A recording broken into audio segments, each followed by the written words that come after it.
And now on behalf of the EFD Group, Mr. Farage. Thank you. I want to begin today on a happy note to remember that it is 20 years ago this very week that the United Kingdom, having been signed up by the Conservative government to the exchange rate mechanism, broke out of the exchange rate mechanism. It was a great liberation for us, and of course, once having been bitten, we didn't join the euro project, thank goodness. Sadly, the same is not true for much of the rest of Europe. And I thought, through the last 18 months or so, that the economic logic of why Britain left the ERM would apply, particularly to those Mediterranean countries, and I foresaw that actually those countries would leave the Eurozone, probably with Greece leaving this year.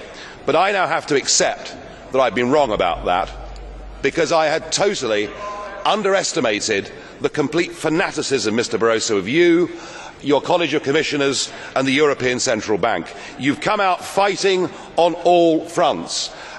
Today you announced there's going to be a banking union, yet more centralised control, yet more regulation. You make it clear that whilst you think the nation state should continue to exist, it mustn't have any democratic powers. All democracy is to be vested here under what you call the community method, which of course means that your unelected commission has the sole right to present that legislation. So I don't believe you when you say that, and I find the tone of much of what has been said and done over the last few days really very worrying. Mario Draghi, now known by some that believe in the euro as Super Mario, well, he showed us his big bazooka the other day. He upped the stakes, and he told us, and it's to me an odd concept, that he had unlimited money.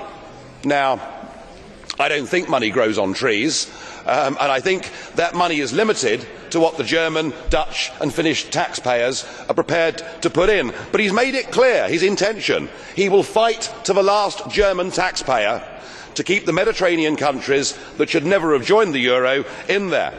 And you've got, of course, the Prime Minister now of Italy, perhaps we ought to call him Monstrous Mario, who made it clear last week that he feared that nation-state democracy could bring down the European Union, and therefore we have to bypass nation-state democracy and pass all the powers here. Your henchman, Olli Rehn, who's here today, he dares to tell countries when they should and should not have general elections. He's urging Spain to accept a full bailout so that they too are trapped in the euro prison. I have to accept that you now have the whip hand over the citizens of Europe, and I now think that this euro crisis will go on for a whole miserable decade. In the end, you will have to face the reality that even France and Germany cannot survive together in the same economic and monetary union, and certainly with President Hollande reducing retirement ages, upping minimum wages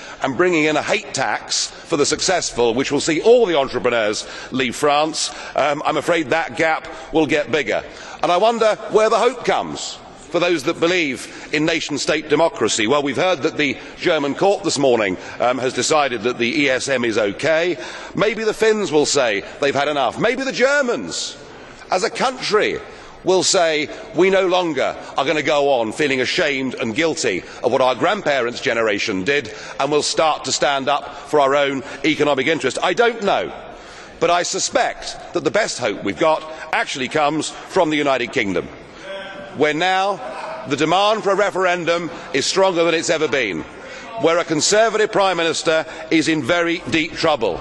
And I think, Mr. Barroso, today the British people hearing you calling for the European Union to become a global power, making it absolutely clear that Member States must obey what you tell them, whether they're in the relatively wealthy north or the poorer south. I think those comments, this emerging, creeping Euro dictatorship, is something that will repulse millions of British people, and the only good news I take from today is you've helped to bring that referendum just a little bit closer.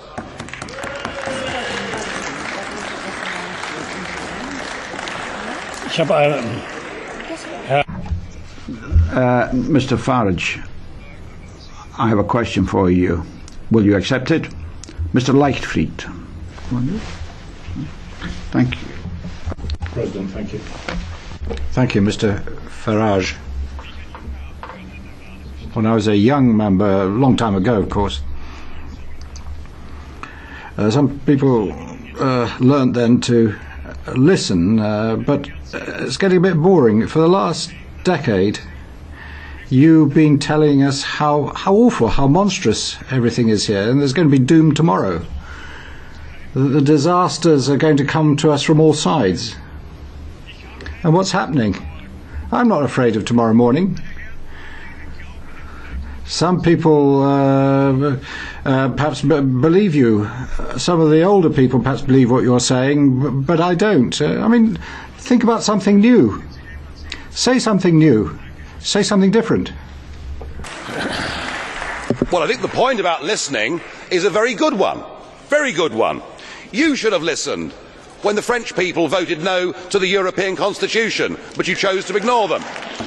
You should have listened when the Dutch, by a massive majority of 2-1, said no to the Constitution, but you didn't. You rebranded it as the Lisbon Treaty without conceding a single power. You bulldozed it through, and here this morning we hear talk of a new treaty and a new constitution.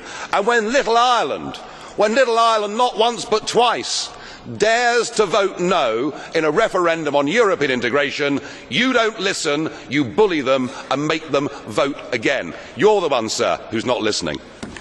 Das Wort hat jetzt Frau. Thank you.